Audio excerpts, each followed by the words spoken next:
भागी हुई बहू। नेहा और मयंक एक दूसरे से प्यार करते थे। दोनों के परिवार शादी के खिलाफ थे, तो दोनों ने भागकर शादी करने का फैसला किया और फिर दोनों ने कोर्ट में शादी कर ली। माँ, मैंने नेहा से शादी कर ली है। शादी कर ली है? कहाँ? कैसे? हमने तो देखी नहीं शादी। माँ, हम लोगों ने भाग कर शादी की है। अच्छा जी, तो ये लड़की घर से भागी हुई है और अब मेरे घर की बहू बनेगी।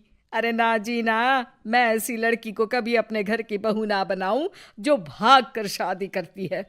अरे मोहल्ले आस पास सब जगह इज्जत है हमारी।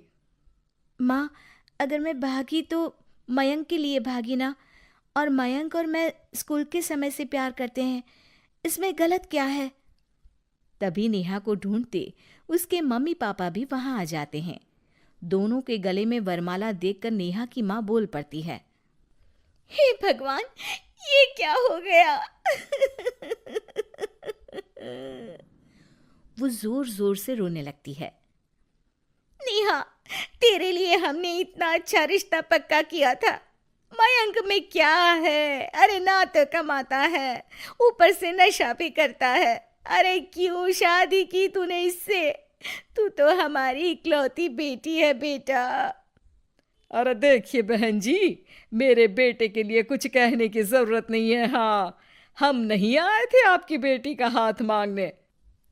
अरे कुछ नहीं करता तो कोई भूखे नहीं मार देंगे आपकी बेटी को। देखिए कितना बड़ा घर है हमारा, और भगवान की दुआ से दूध दही की नदियां बहती हैं।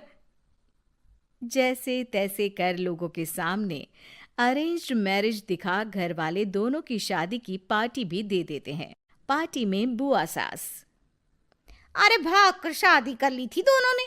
लड़की को देखो, शक्ल से तो चालाक लग रही है। क्या?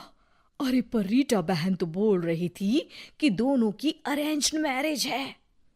तभी चाची कहती है, अरेंज्ड? अरे रीटा, अरेंज्ड करती तो कैसे इतने बड़े घर की लड़की लाती? लड़के में है क्या? अरे सिर्फ दिखता अच्छा है ना, पर ना कमाता ना धमाता, उल्टा नशा अलग से करता है। अरे पता नहीं भागी हुई लड़कियां किसी घर में टिकती भी है कि नहीं। दिन बीतते जाते हैं। एक दिन।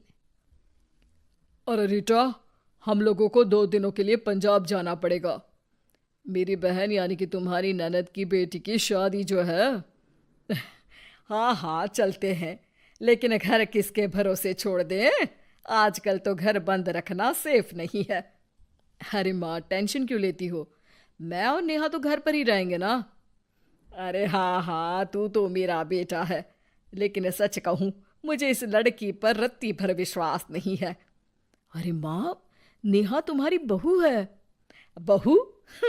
अरे जो लड़की भाग कर शादी कर सकती है, वो घर पर चोरी भी तो कर सकती है। मयंक को माँ की बात का बड़ा बुरा लगता है। वो नेहा की तरफ देखता है जिसकी आंख में आंसू भरे होते हैं।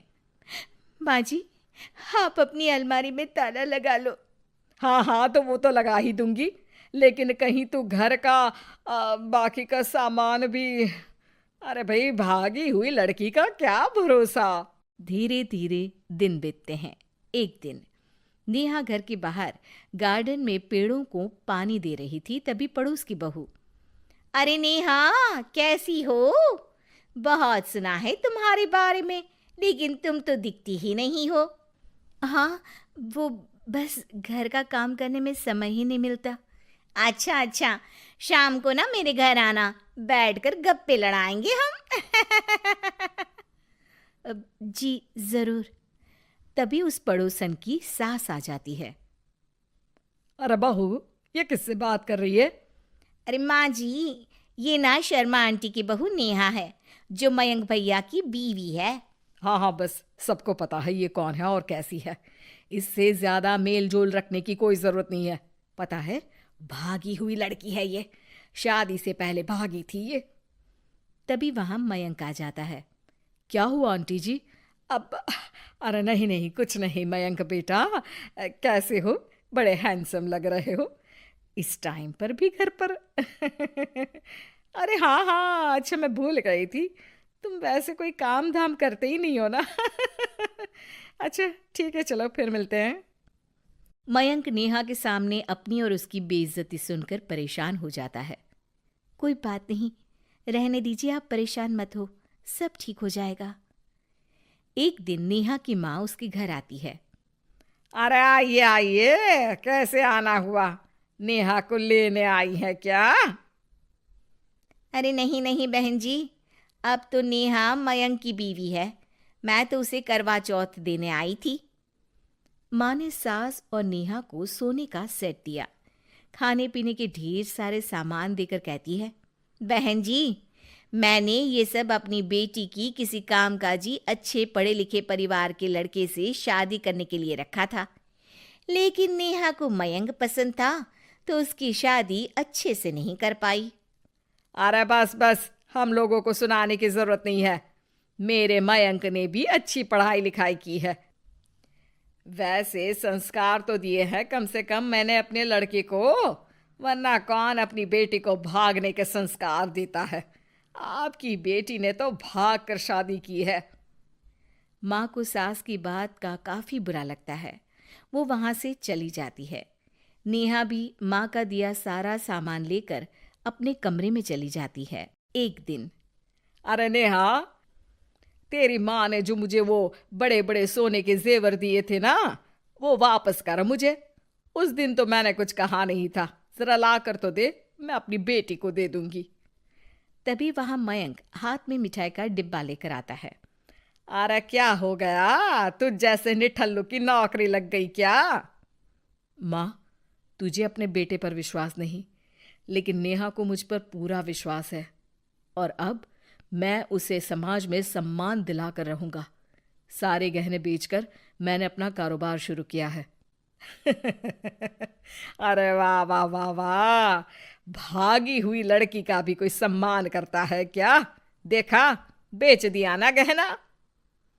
शाम को करवा चौथ की पूजा में सारे अड़ोस पड़ोस के साथ कई औरतें पार्क में पूजा कर रही होती है कि नेहा भी वहां आ जाती है।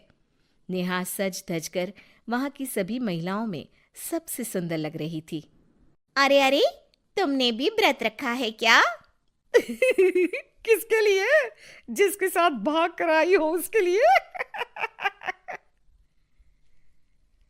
तभी वहां मयंक आ जाता है।